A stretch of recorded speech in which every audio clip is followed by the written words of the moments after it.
Yang ini Naga Puspa.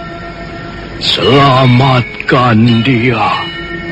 Jangan sampai jatuh ke tangan pendekar berwatak jahat.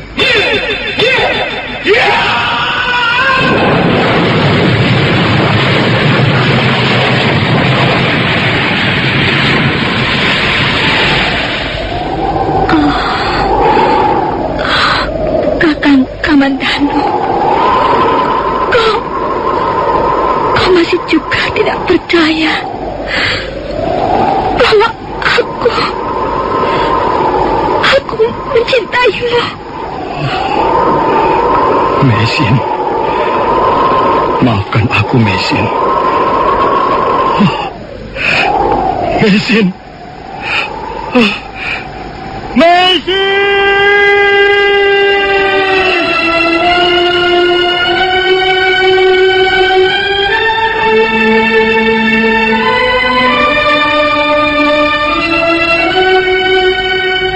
Tutur Tinula.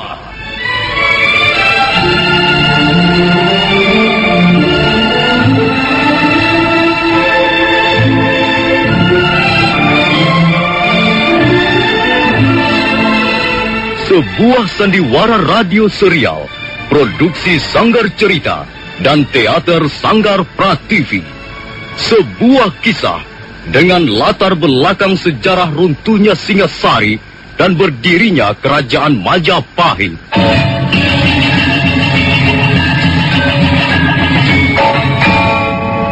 Sandiwara ini didukung oleh pemain-pemain radio yang sudah ternama. Ferry Fadli, Ivone Rose, dan Eli Ermawati.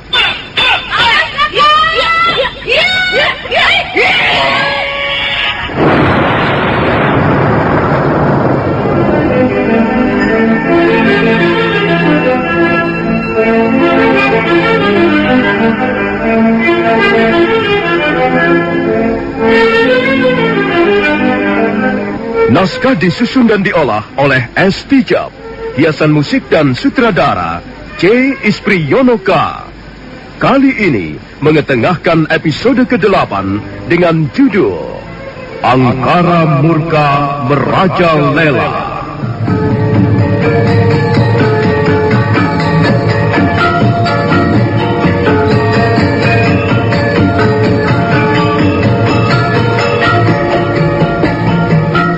Dalam seri ke-217 ini, didukung oleh para pemain, Eli Ermawati sebagai Mesin, Ferry Fadli sebagai Arya Kamandanu, Rio sebagai Panji Ketawang, dan Asdi Suhastra pembawa cerita. Selamat menikmati.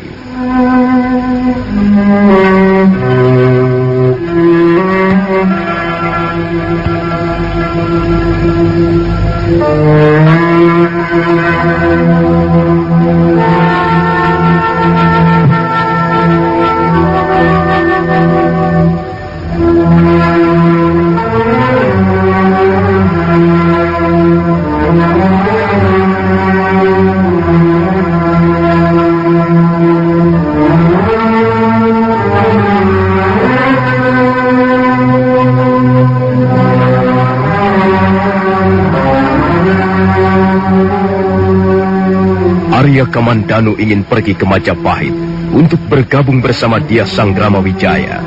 Tapi dia terpaksa membatalkan niatnya itu karena rupanya Mesin tidak setuju. Arya Kamandanu nampak kecewa. Tapi aku tidak bisa memaksamu, Kakang. Kalau kau tetap bertekad ingin pergi ke Majapahit, aku tidak bisa berbuat apa-apa. Aku hanya istrimu. Sudahlah, Mesin. Lupakan saja soal itu. Aku tidak ingin kau tinggalkan lagi, Kakang. Baiklah, aku tidak jadi pergi.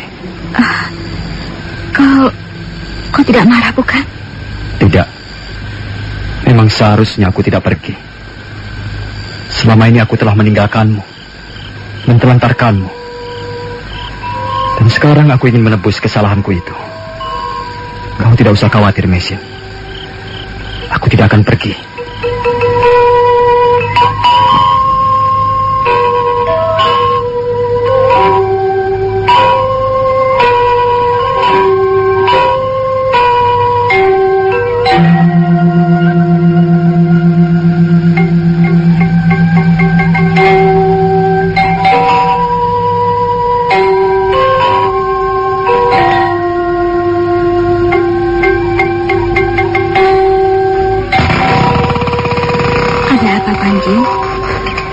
Apa kau sudah kembali? Di mana pamanmu? Ada, Bi. Paman masih di sana, di hutan. Mengapa kau sudah kembali? Kasihan pamanmu, Panji. Dia tidak ada yang membantu mencari kayu bakar. Saya kesal, Bi. Saya tidak mau membantu paman lagi. Mengapa begitu, Panji?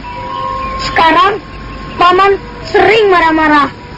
Paman senang menyendiri, seperti tidak mau diganggu. Duduk saja. Kadangkala paman duduk lama sekali di bawah pohon, sambil melihat ke arah yang jauh. Entah apa yang dipikirkan. Kalau saya bertanya, dia malah marah. Barangkali pamanmu lelah, Panji. Pamanmu memang bekerja keras sepanjang hari. Karena itu, kau harus membantunya. Saya tidak mau, Bi. Saya takut kena marah lagi. Ya sudah. Kalau begitu, kau tunggu saja adikmu, ya?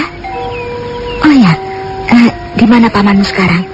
Di sebelah mana dia mencari kayu bakar? Di sana, Bi. Di lereng sana. Di dekat pohon asam. Baiklah. Biarlah aku yang akan membantu pamanmu. Kau tunggu adikmu sebentar ya? Iya, Bi. Tapi jangan lama-lama. Tidak lama kok.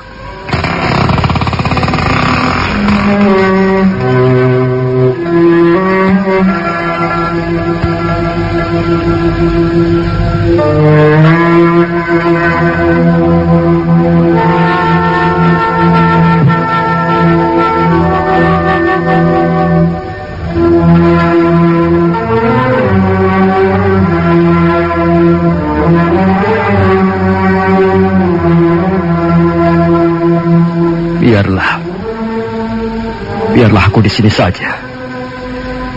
Biarlah aku seperti katak dalam tempurung, seperti seekor tikus di tempat persembunyiannya. Sementara orang-orang lain pergi berjuang untuk suatu cita-cita yang luhur. Biarlah Arya Kamandanu terkubur di tempat ini. Aku memang laki-laki tidak tahu diri. Aku hanya disibukkan oleh kepentingan-kepentingan pribadi, urusan-urusan pribadi.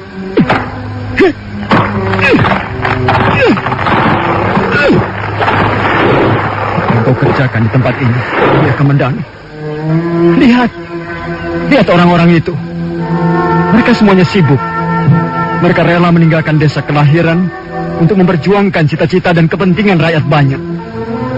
Mereka mampu memutuskan belenggu kepentingan-kepentingan pribadi yang sempit dan picik. Tapi bagaimana dengan dirimu, hai Kamandanu? Kau masih juga bercokol di tempat ini. Lehermu terlalu kaku untuk menengok ke tempat yang lain. Kau tidak akan pernah bisa berkembang. Kau tidak berpikiran maju. Jiwamu kerdil, wawasanmu sempit. Dan suatu saat nanti kau akan merasa hidupmu sia-sia. Hidupmu tak ada artinya.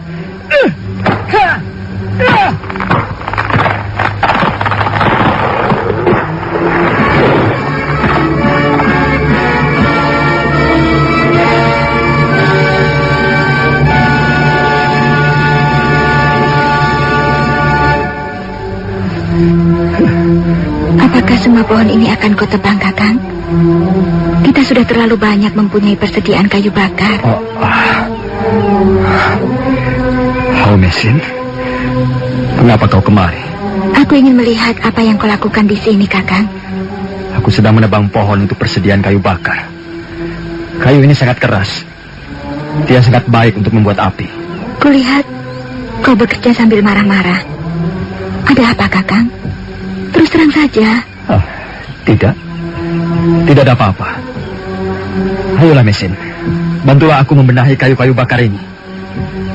Tapi kalau tubuhmu masih belum kuat, tidak usah.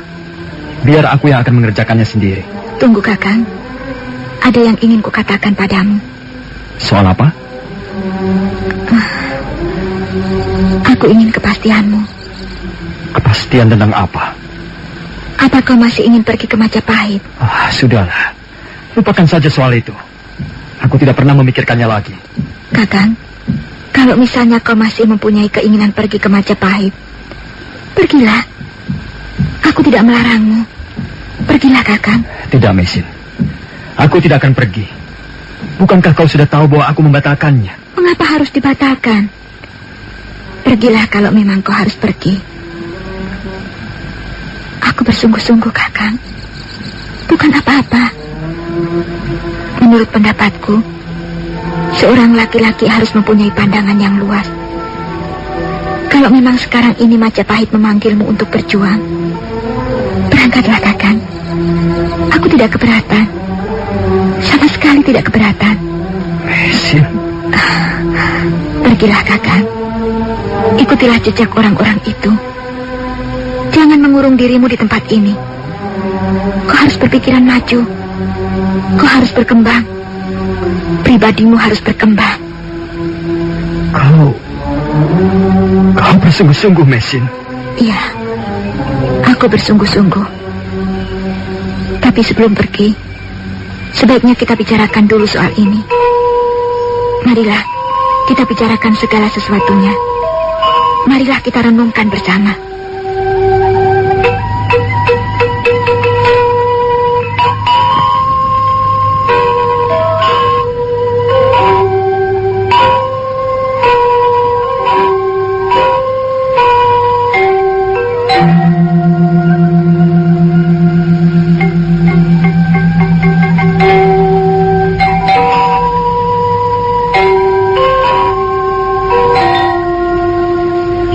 Kakang, aku tidak ingin kau pergi untuk melarikan diri. Tidak, Mesin. Aku tidak ingin melarikan diri lagi. Aku sudah lelah. Dan melarikan diri tidak menyelesaikan masalah. Lari bukanlah jalan keluar. Lalu, kenapa kau ingin ke Majapahit? Aku ingin ke Majapahit karena di sana kulihat banyak orang-orang bekerja keras. Dulu aku pernah bertemu dengan Gusti Ranggalawe. Kemudian aku diajak ke Majapahit dan dibawa menghadap Gusti Sangramawijaya di rumah kediamannya. Ya, sewaktu masih menjadi seorang gelandangan, aku pernah mendengar orang-orang membicarakan Gusti Sangramawijaya. Rupanya beliau cukup dikenal di negeri ini. Ya, beliau adalah putra Diah Lembutal.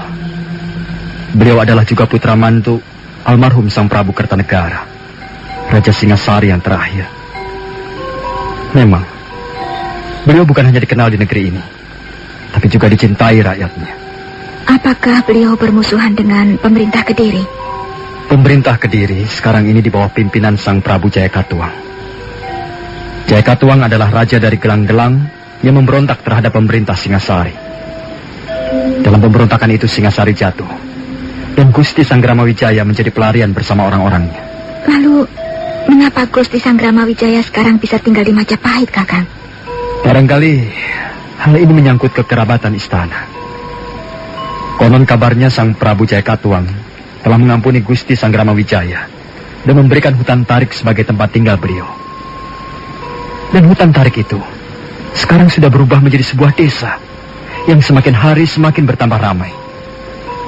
Orang-orang berdatangan ke Majapahit, bermukim di sana, dan bergabung bersama Gusti Sangramawijaya. Ya, semenjak terakhir kalinya aku mengunjungi Majapahit, aku dapat merasakan ada sebuah kekuatan raksasa mulai tumbuh di sana. Kukira akan terjadi perubahan besar-besaran di negeri ini. Perubahan itu memang tidak berlangsung secara menyolok.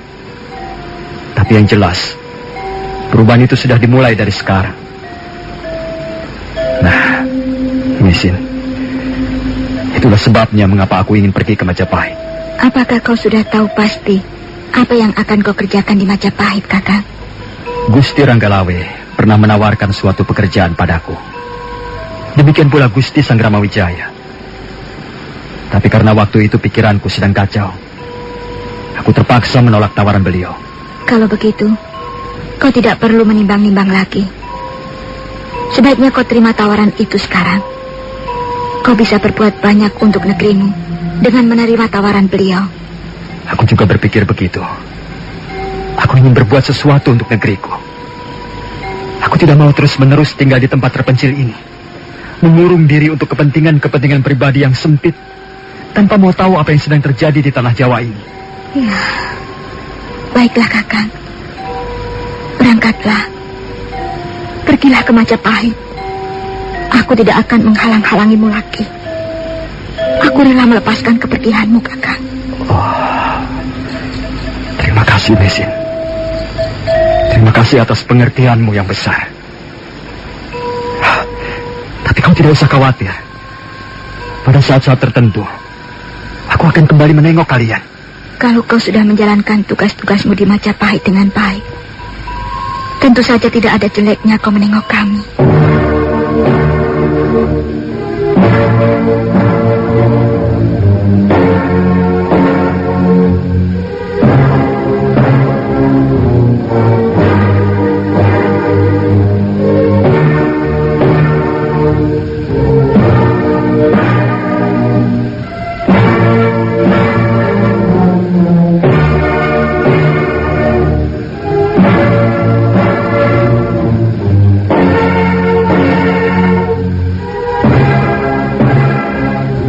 Arya Kamandanu merasa lega karena akhirnya Mesin tidak keberatan dia pergi ke Majapahit. Pagi harinya, Arya Kamandanu mengadakan persiapan untuk berangkat. Mesin sibuk menyiapkan perbekalan untuk suaminya di jalan. Matahari telah agak tinggi ketika Arya Kamandanu menuntun kudanya. Kok Paman pergi lagi, Bi? Katanya Paman sudah berjanji tidak akan pergi lagi. Paman harus pergi, Panji.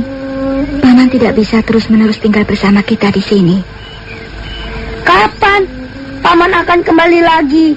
Kalau urusan Paman sudah selesai, tentulah Paman akan kembali lagi. Kau tidak boleh nakal, Panji. Kau harus membantu Bibi Mesin bekerja. Jangan bermalas-malasan. Nanti kalau Paman kembali, dan ternyata kau bermalas-malasan, kupingmu akan Paman cewer. Kata Bibi, Paman mau ke Majapahit ya? Iya, Paman akan pergi ke Majapahit. Arya Kamandanu lalu menciumi kepala Panji Ketawang dengan penuh kasih sayang. Mata bocah kecil itu melihat pamannya yang sudah siap naik ke atas punggung kuda. Kau tidak mencium Ayu Wandira dulu, Kakang?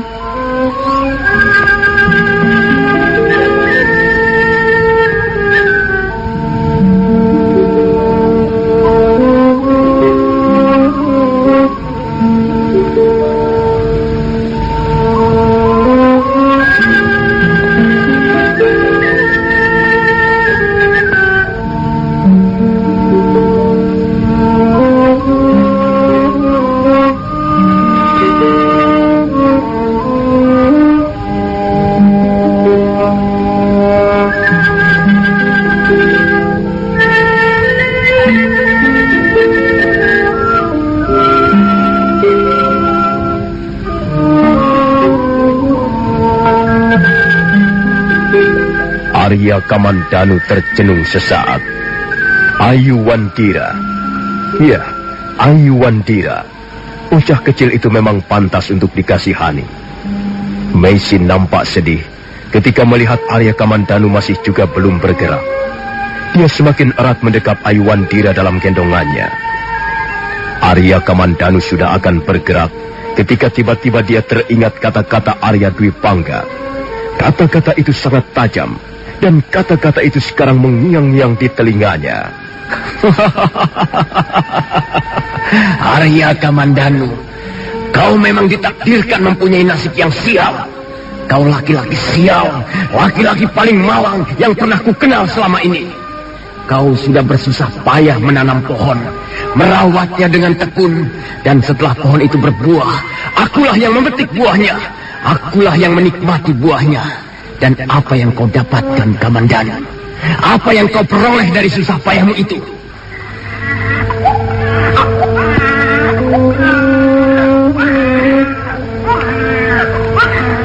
Arya Kamandanu terkejut. Tangis Ayu Wandira membuat lamunannya seketika menjadi buyar. Kemudian perlahan-lahan dia mendekati Mesin, menjamah Ayu Wandira, dan menciumi wajahnya berkali-kali. Terima kasih, Kakang. Terima kasih. Nah, aku pergi dulu. Aku berangkat, Mesin. Paman berangkat ya, Panji?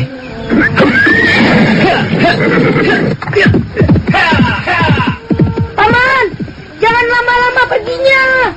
Paman harus segera kembali lagi. Paman, paman.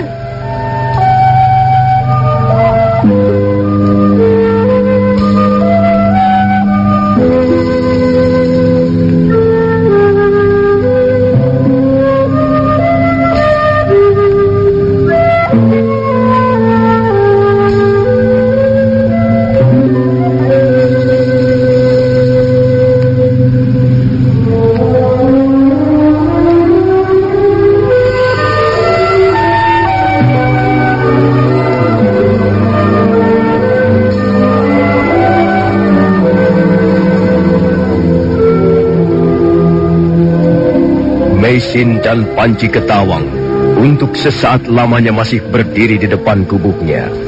Mereka terus mengawasi Arya Kamandanu yang mengendarai kudanya menuruni lereng bukit. Meisin merasa bahagia sekali. Dia terharu melihat Arya Kamandanu menciumi wajah Ayu Wandira. Setelah kuda yang ditunggangi Arya Kamandanu lenyap di galokan bukit, Meisin menggandeng Panji Ketawang memasuki gubuknya.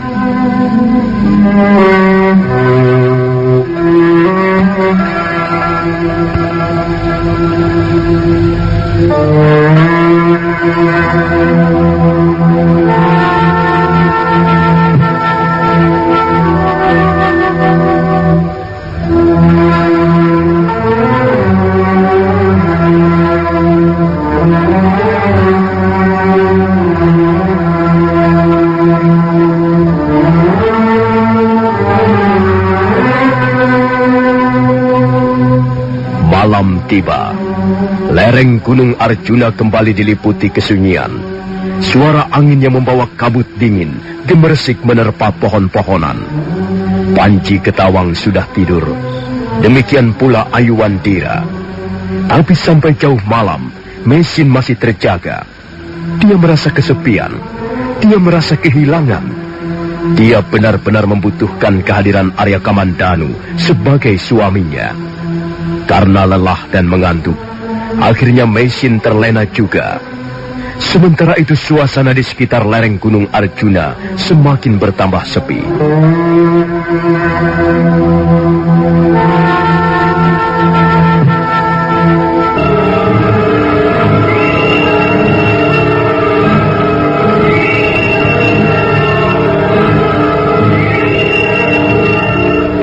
Arya Kamandanu terus berkuda menuruni lereng Gunung Arjuna.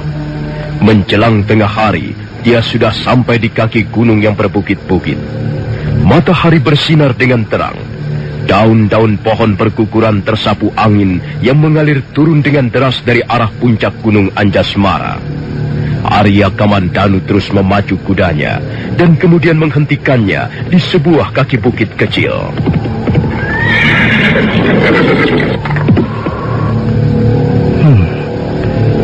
Rupanya Meisin takut aku pergi ke Majapahit hanya karena untuk melarikan diri dari kekecewaan. Dan aku masih menyangkalnya. Benarkah aku sudah mempunyai tujuan yang pasti dan mantap dengan kepergianku ini? Aku tidak tahu apa-apa tentang seluk-beluk sebuah negara. Aku tidak tahu apa itu perjuangan membangun masyarakat dan tatanan hidup baru. Aku juga tidak tahu persis apa sebenarnya yang tengah berkecamuk di negeri ini. Selama ini, aku tidak pernah merasa berkepentingan dengan semuanya itu. Aku tidak pernah ingin tahu apa yang telah dilakukan Jaya Katuang. Aku tidak pernah ambil pusing dengan urusan-urusan pemerintahan. Selama ini aku hanya disibukkan dengan urusan-urusan pribadiku sendiri. Lalu apa sebenarnya tujuanku pergi ke Majapahit? Untuk apa aku harus bergabung dengan Gusti Sang Ramawijaya? Apakah jalan ini menuju ke Padukuhan Majapahit? Apakah tuan-tuan bermaksud pergi ke Majapahit? Benar tuan. Kami semua bermaksud pergi ke Dukuh Majapahit.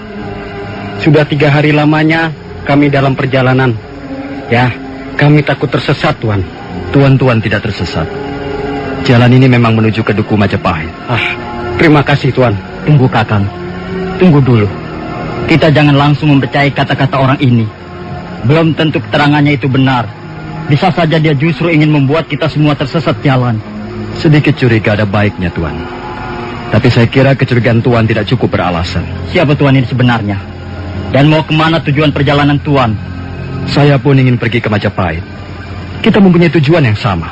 Untuk apa Tuan pergi ke Majapahit? Saya kira keperluan saya tidak jauh berbeda dengan tuan-tuan sekalian. Kami tidak bisa percaya begitu saja. Bisa saja Tuan adalah mata-mata. Maaf Tuan. Saya bahkan tidak tahu apa-apa tentang tugas dan pekerjaan seorang mata-mata.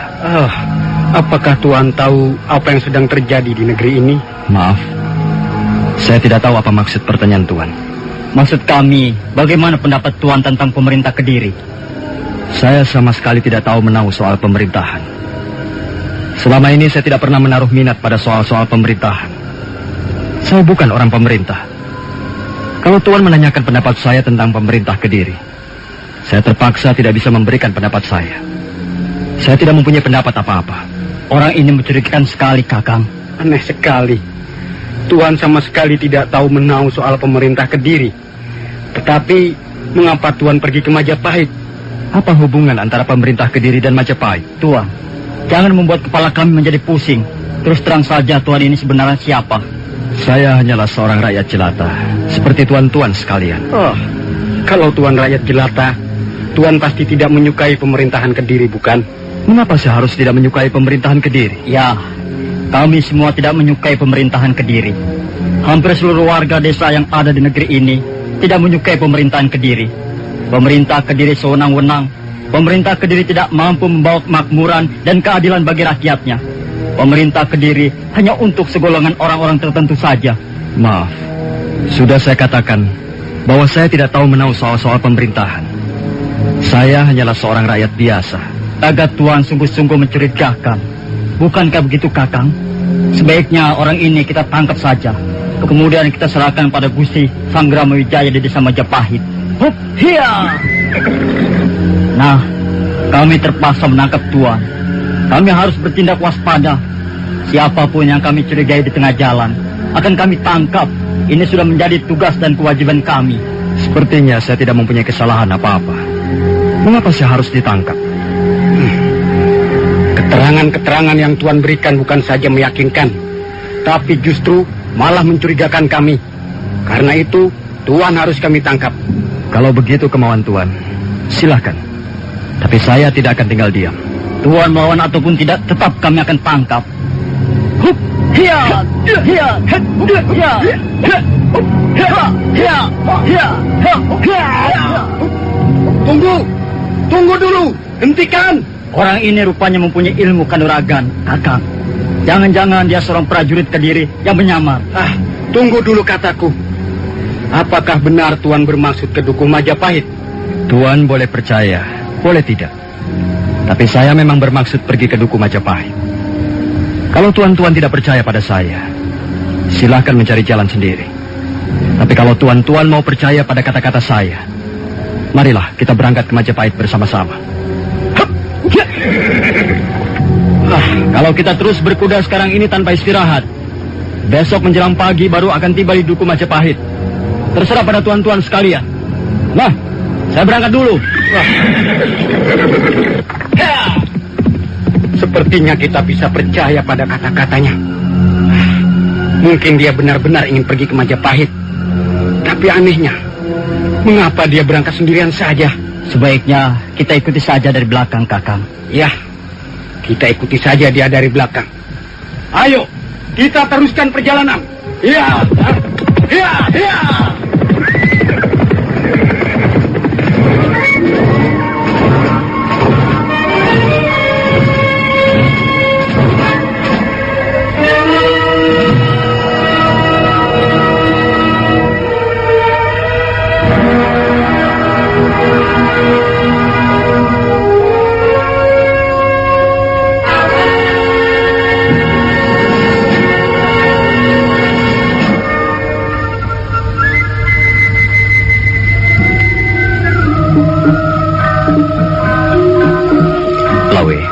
Iya, Paman.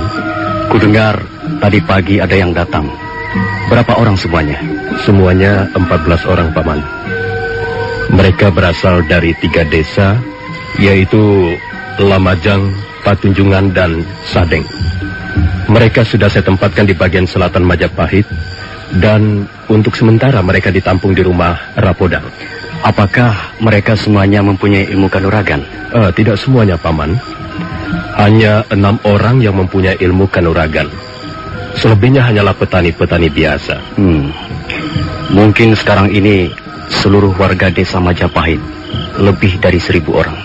Kalau orang-orang Madura itu diikut sertakan, Paman, seluruh warga desa Majapahit lebih dari 1500 orang, Paman. Dan itu tidak terhitung warga perempuannya, hanya khusus laki-laki. Dan kukira desa ini semakin hari akan bertambah ramai, Paman. Dan kita akan semakin bertambah sibuk. Ya begitulah, Paman Lembu Sora. Iya, tugas-tugas kita semakin bertambah berat. Tapi kita tidak boleh mengeluh. Apa yang kita kerjakan ini belum seberapa. Untuk membangun suatu masyarakat dan tatanan masyarakat baru, memang dibutuhkan kerja keras. Aku sama sekali tidak meragukan pengabdian dan kesetiaan Paman Lembu Sora. Demikian pula Kakang Banyak Kapuk ataupun adik Kebo Anabrang. Kita semua di sini bekerja keras untuk membantu Gusti Sanggrama Wijaya membangun suatu tatanan masyarakat baru, Paman. Kita semua bekerja dan berlindung di bawah cita-cita beliau. Tapi aku meragukan 2 orang di antara kita, Paman. Apa maksudmu, Ranggalawe? Ada saja orang-orang yang suka menjilat. Orang-orang yang suka mencari muka. Ya, orang-orang yang bekerja bukan untuk mengembangkan kemampuannya, melainkan hanya sekedar menyenangkan atasan. Orang-orang seperti itu banyak sekali bercokol di istana Kediri, Paman. Tapi di desa Majapahit ini pun, desa yang baru saja berkembang dan maju, ternyata tidak luput dari kehadiran orang-orang seperti itu. Siapa yang kau maksud itu, Ranggalawe? Terus terang saja, Paman. Aku tidak menyukai Nambi dan Paman Ramapati. Sudahlah, Ranggalawe.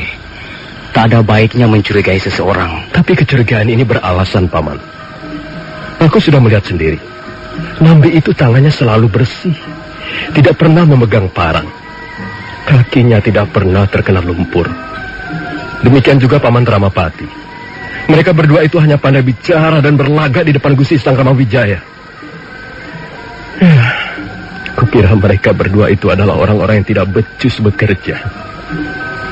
Mereka itu mempunyai kelemahan dan mereka berusaha menutupi kelemahannya dengan banyak bicara. Ya, sudahlah, Ranggalawe. Sudah, kita berada di tempat ini bukan untuk mencari musuh. Tapi orang-orang seperti Nambi dan Ramapati itu bisa menjadi musuh dalam selimut, Paman. Ranggalawe, kalau kau tidak bisa menguasai dirimu, kalau kau selalu mengumbar hawa nafsumu, kita bisa terpecah belah. Ingat, anakku, sekarang ini kita sedang berjuang. Kita membutuhkan persatuan yang kuat dan bukan perpecahan. Kalau di antara kita sendiri sudah saling tidak menyukai, saling menjegal, saling iri dan mendendam, bagaimana kita bisa tumbuh menjadi sebuah kekuatan yang besar? Sudahlah, Ranggalawe. Apa yang kau katakan itu belum tentu tidak benar, tapi bukan di situ persoalannya. Untuk sementara ini, sebaiknya kau redam dulu kecurigaanmu. Simpan dulu kecurigaanmu. Jangan sampai hal ini bocor keluar, sehingga menimbulkan keresahan di antara kita sendiri. Kita sedang menggalang semangat gotong royong agar kekuatan yang ada di Majapahit ini semakin hari semakin bertambah besar. Jangan sampai Majapahit yang kita dambakan dan kita jadikan tempat atau lahan untuk masa depan ini menjadi keropos di dalam. Siapa? Saya, Gusti. Wuridan. Masuklah. Pintu tidak dikancing dari dalam. Ada apa, Rawuridan? Ada seseorang ingin menemui Gusti Ranggalawe. Orang itu menunggu di luar. Siapa dia? Hamba belum mengenalnya, Gusti. Dia hanya mengatakan datang dari tempat yang jauh, dari lereng Gunung Arjuno. Pasti si Arya Kamandanu. Suruhlah dia masuk ke dalam. Cepat, Rawuridan. Suruh dia masuk ke dalam. Iya, baik, Gusti.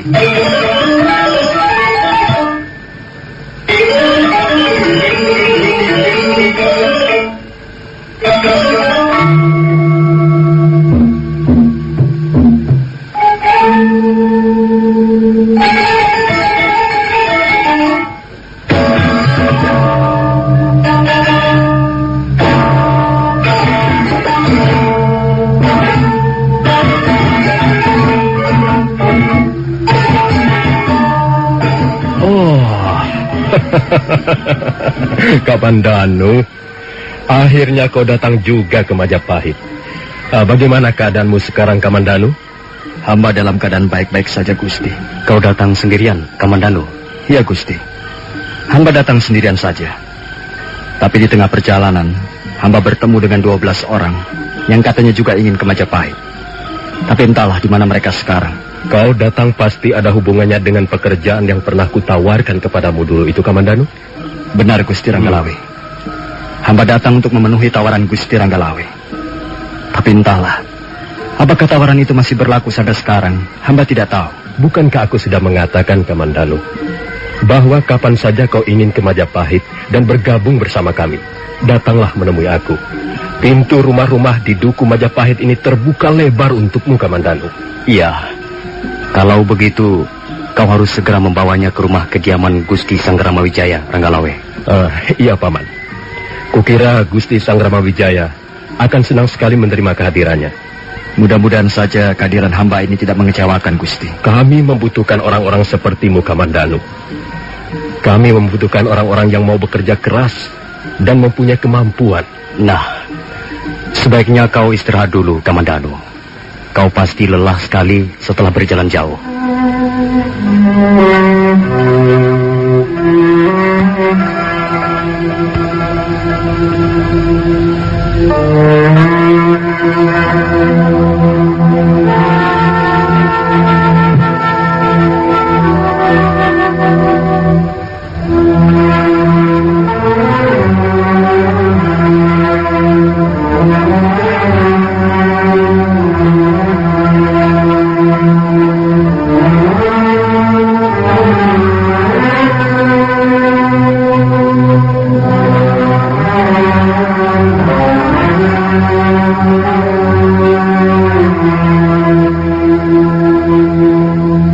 Maka demikianlah, Arya Kamandanu sudah tiba di Pedukuhan Majapahit.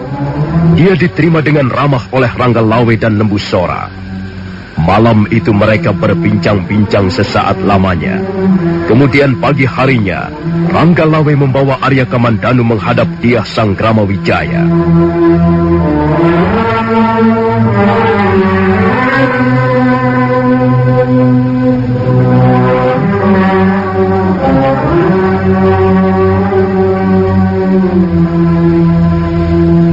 Nah, bagaimanakah kisah selanjutnya? Apakah yang akan dialami Arya Kamandanu setelah tiba di Pedukuhan Majapahit? Apakah dia akan bisa menyesuaikan diri dengan orang-orang